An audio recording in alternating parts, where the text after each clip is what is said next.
কেন শুভেন্দু বাবুকে প্রশ্ন করেন না? এটা শুভেন্দু বাবুকে প্রশ্ন করা দরকার।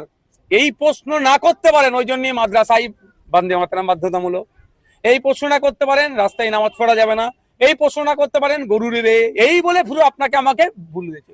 প্রশ্ন করাতে হবে, শুভেন্দু বাবুকে জবাব দিতে হবে। এখান থেকে আমি প্রশ্ন করছি, শুভেন্দু বাবুকে জবাব দিতে হবে। আপনি বলেছিলেন যে আমাদেরকে ক্ষমতায় নিয়ে আসুন, অর্থাৎ বলেছিলেন তিনি বিজেপিকে ক্ষমতায় নিয়ে আসলে, ওনাদেরকে ক্ষমতায় আনলে দিল্লি উত্তরপ্রদেশের মতো পেট্রোলের দাম হবে।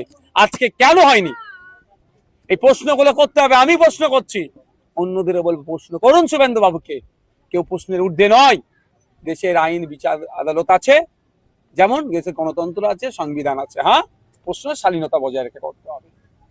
এই প্রশ্ন না করতে পারে, আপনাকে আমাকে অন্যদিকে মাইন্ডকে ডাইভার্ট করে রেখে।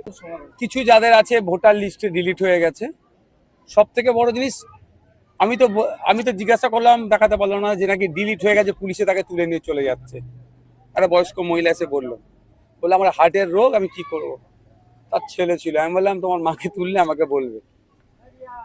মানে এটা একটা আতঙ্কের পরিবেশ তৈরি করা হচ্ছে। আপনাদের কাছে যদি কোনো রকম খবর থেকে থাকে আমাকে জানাবেন, যে ভোটার লিস্টে ডিলিট হয়ে গেছে সেই জন্য পুলিশ তুলে নিয়েছে।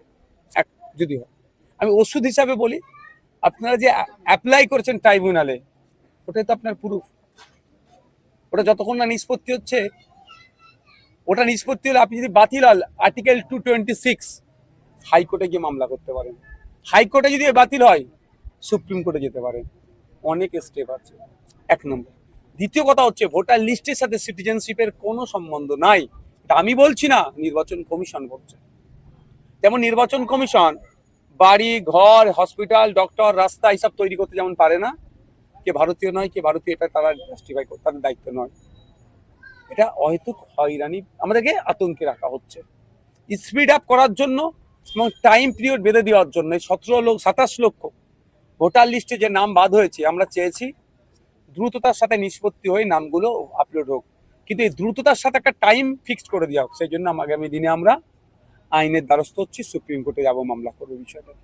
জিনানগাছা হসপিটালে আপনি গিয়েছিলেন, একেবারে ওখান থেকে বারবার অভিযোগ উঠে আসছে ডাক্তারের সংখ্যা প্রচন্ড কম, একের পর এক রোগীকে অপেক্ষা করতে হয়, অনেকের সমস্যায় পড়েছে। শুধু তাই নয়, ওখানে গিয়েছিলাম, যেটা মেল ফিমেল ওয়ার্ড, প্রথম হচ্ছে ওটা একটাই তলা, তারপরে কিছু নাই, প্রচন্ড গরম, সিদ্ধ হয়ে যাবে মানুষ, সুস্থ মানুষ অসুস্থ হয়ে যাবে। যেটা মেটার্নিটি সেন্টার যেটা আছে, ছোট শিশু জন্ম হয়েছে, সেই যে রুমটাতে থাকছে, প্রচন্ড গরম, ওগুলোকে এয়ার কন্ডিশন করা দরকার। অনেক বিষয় নিয়ে আলোচনা হলো। এখানে হসপিটালে সিজার হয় না, সিমক্স সেন্টার যেটাকে বলে সেটা হয় না, তার যাতে ব্যবস্থা করা যায় এবং আরও ডক্টর অন্যান্য নিয়ে আসা যাতে যায়, এই নিয়ে আজকে অনেক আলোচনা হয়েছে। বিভিন্ন জনপ্রতিনিধিরা ছিলেন, আধিকারিকরা ছিলেন, আলোচনা ফ্রুটফুল হয়েছে। আমরা বলেছি প্রতি 3 মাস ছাড়া ছাড়া আমরা এই ধরনের আলোচনা করবো এবং কতটা কি ডেভেলপ হচ্ছে সেটা করবো। এবং আমি ব্লক হেলথ মেডিকেল অফিসার যিনি আছেন এখানে, যিনি বিএমওইচ যিনি আছেন, তাকে আমি বললাম যে আমি খুব তাড়াতাড়ি আবার আসবো। 22 বিঘে সম্পত্তি আছে, টোটালটা ঘুরে আমি একটু দেখতে চাই কি আছে না আছে, কোথায় কি আর এক্সট্রা করা যেতে পারে, সেগুলো আজকে চর্চা হয়েছে। এক কথায় ভাঙড়ের দুটো যে ব্লক হসপিটাল আছে উন্নততর করার জন্য সর্বোচ্চ প্রচেষ্টা আমরা চালাবো। যিনি এখানে অফিসার আছেন, হেলথ অফিসার, যথেষ্ট তিনি কোঅপারেটিভ এবং যারা অ্যাসোসিয়েট আছেন, অল্প ডক্টর নার্স থাকার পরেও তারা তাদের সর্বোচ্চ দিয়ে ডিউটি করছেন। তারা এই যারা রুগীরা যাচ্ছে, টিকিট কাউন্টারের শেড, বসার জায়গা ঠিকঠাক নাই, এক জায়গা থেকে অন্য জায়গায় যেতে গেলে সে যাওয়ার রাস্তাও ঠিকঠাক নাই, আনুষঙ্গিক যেগুলো আছে সেগুলোকে আমরা সমাধান করবো। এবং টিবি রোগে যারা আক্রান্ত বা আক্রান্ত হতে পারে, আক্রান্ত হয়ে আছে সে জানে না, তার সিমটম কি হবে, তাদেরকে এক্সরে আগে করাতে হবে, তারপরে তাকে কফ পরীক্ষা, এইসব যেগুলো আনুষঙ্গিক বিষয়গুলো আছে, ব্যাপকভাবে প্রচারের ব্যবস্থা করা যায় সে কথাও বলেছি। রেড রুটের নামাজ একেবারে ব্যারিকেডে চলে গেল, না চাইতে দেওয়া হলো নাকি, কি বলবেন এর রহস্য কি আছে তখন বলা মুশকিল। তবে এই রেড রোডের নামাজের ইতিহাসটা একটু যদি পিছিয়ে যায়, শহীদ মিনার ময়দানে ছিল। শহীদ মিনার ময়দানে আগে নামাজ হতো, একটা সময় বর্ষায় প্রচন্ড বৃষ্টি হয়েছিল, মাঠে আর নামাজ পড়ার উপযুক্ত ছিল না। সম্ভবত জ্যোতিবাবু আর্মিদের সাথে কথা বলে এই শহীদ মিনার থেকে রেড রোডে নিয়ে এসেছিল। আবার আর্মিদের পরামর্শে খেলাফত কমিটির সাথে আলোচনা করে ওরা আবার রেড রোড থেকে ব্রিগেড ময়দানে গেল। এর কি রহস্য আছে এখনই বলতে পারবো না।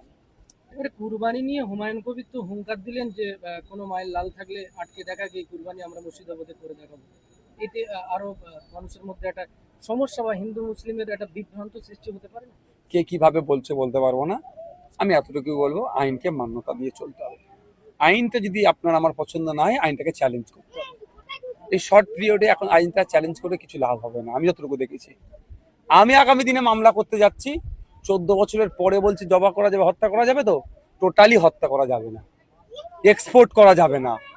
ও এখানে খেলে অপরাধ, আর বিদেশের মানুষ খেলে সেটা অপরাধ নয়, কামাচ্ছে। ভারতবর্ষ থেকে টপ 10 এক্সপোর্টার যদি দেখেন, সবকটাই নন মুসলিম। উত্তরপ্রদেশের সব থেকে বড় এক্সপোর্টার যিনি, আল কাবির সম্ভবত, সে নন মুসলিম এবং ব্রাহ্মণ সমাজের মানুষ। আর এখানে এই গোহত্যা নিয়ে, গরু জবাইকে নিয়ে, গরু বলিকে দেওয়া নিয়ে হিন্দু মুসলমানের মধ্যে একটা বিভ্রান্ত তৈরি করার চেষ্টা করা হচ্ছে, সম্প্রীতিকে বিনষ্ট করার চেষ্টা করা হচ্ছে। পশ্চিমবাংলার মুসলিম সমাজের একটা হেভি অংশের মানুষ এবারে তারা ডিসাইড করে নিয়েছে গরুকে তারা জবাই করবেই না। 14 বছরের ঊর্ধ্বে নিচের কোনো প্রশ্নই আসছে না। তাদের যে ডিসিশন নিয়েছে সেটারও আমি বিরোধিতা করবো না।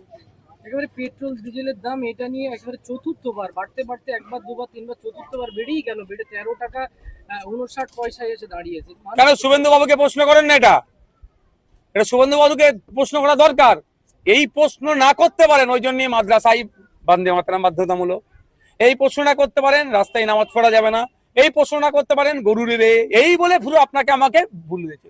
প্রশ্ন করাতে হবে, শুভেন্দু বাবুকে জবাব দিতে হবে। এখান থেকে আমি প্রশ্ন করছি, শুভেন্দু বাবুকে জবাব দিতে হবে। আপনি বলেছিলেন যে আমাদেরকে ক্ষমতায় নিয়ে আসুন, অর্থাৎ বলেছিলেন তিনি বিজেপিকে ক্ষমতায় নিয়ে আসলে, ওনাদেরকে ক্ষমতায় আনলে দিল্লি উত্তরপ্রদেশের মতো পেট্রোলের দাম হবে। আজকে কেন হয়নি? এই প্রশ্নগুলো করতে হবে। আমি প্রশ্ন করছি, অন্যদেরও বলবো প্রশ্ন করুন শুভেন্দু বাবুকে। কেউ প্রশ্নের ঊর্ধ্বে নয়। দেশের আইন বিচার আদালত আছে, যেমন দেশের গণতন্ত্র আছে, সংবিধান আছে। হ্যাঁ, প্রশ্নের স্বাধীনতা বজায় রেখে করতে হবে। এই প্রশ্ন না করতে পারে, আপনাকে আমাকে অন্যদিকে মাইন্ডকে ডাইভার্ট করে রেখে দিয়েছে। বাড়তেই থাকলে মানুষ কোন জায়গায় পৌঁছবে, মানে এই এর কোনো সুরাহা মিলবে বলে মনে করছে? হিন্দু খাতরে মে হ্যায় বলে তো ভোটটা চেয়েছে। হিন্দু ভাইদেরকে খাতরা থেকে উদ্ধার হচ্ছে। যে আমার সমাজের হিন্দু ভাইরা খাতরা থেকে উদ্ধার হতে গিয়ে 113 টাকা পেট্রোল কিনতে হয়, আমার নওশাদ সিদ্দিকীর কষ্ট হবে না। কারণ আমার অন্তত হিন্দু ভাই আমার সমাজের খাতরা থেকে উদ্ধার হোক না। এরা ফেলিওর হচ্ছে। আর কিছুটা দিন, আগামী দিন দেখবেন আর্থিকভাবে ভারতবর্ষ কোন জায়গায় গিয়ে দাঁড়াচ্ছে। আপনি ভাবতে পেরেছেন? ক্ষুধার সূচকে আমরা 121 নম্বরে চলে গিয়েছি, 107 নম্বরের দিকে চলে গিয়েছি 123টা দেশের মধ্যে। 2014 সালে যেখানে 50-55তে ছিলাম আমরা, ক্ষুধার সংখ্যা বেড়ে যাচ্ছে ভারতবর্ষে, তা নিয়ে কোনো চর্চা নেই। কে কত বড় হিন্দু, কে কত বড় মুসলমান, এই নিয়ে চর্চা হচ্ছে। কিন্তু কত হিন্দু মুসলমান সারা রাত না খেয়ে ঘুমাচ্ছে, দিনে একবেলা খেতে পাচ্ছে না, তা নিয়ে আমরা চর্চা করছি না। এত বড় আমরা ধার্মিক হয়ে গেছি। এই ধার্মিক মানে বক ধার্মিক বানাচ্ছে বিজেপি। ওর ট্যাপে আমরা যদি পড়ি, ধ্বংস ছাড়া আর ভালো কিছু হবে না। বহু পুরনো মসজিদ এয়ারপোর্টের, যেটা এয়ারপোর্ট হওয়ার আগে পর্যন্ত ওই মসজিদ থাকে ওই জায়গায়, সেই মসজিদ নিয়ে এখন কথা তুলেছে শুভেন্দু অধিকারী। মসজিদ ওখান থেকে, আরে ভাই, এদের ইস্যু তো নাই। এরা প্রতিশ্রুতি কি দিয়েছিল? 450 টাকায় গ্যাস দেওয়ার কথা বলেছিল, দিয়েছে এখন পর্যন্ত? পেট্রোলের দাম কমাবার কথা বলেছিল, চাকরির কথা বলেছিল, সরকারি কর্মচারীদের ডিএনএ কথা বলে, সব ব্যর্থ হয়েছে। কোনোটাকে ইস্যু করতে হবে, মানুষকে তো মজিয়ে রাখতে হবে। 1890 সালে মসজিদটা তৈরি হয়েছে, আর এয়ারপোর্ট হয়েছে 1924-এ। সহজ নয়। আইন আদালত আমরাও বুঝি, পেপার পত্র আমরাও বুঝি।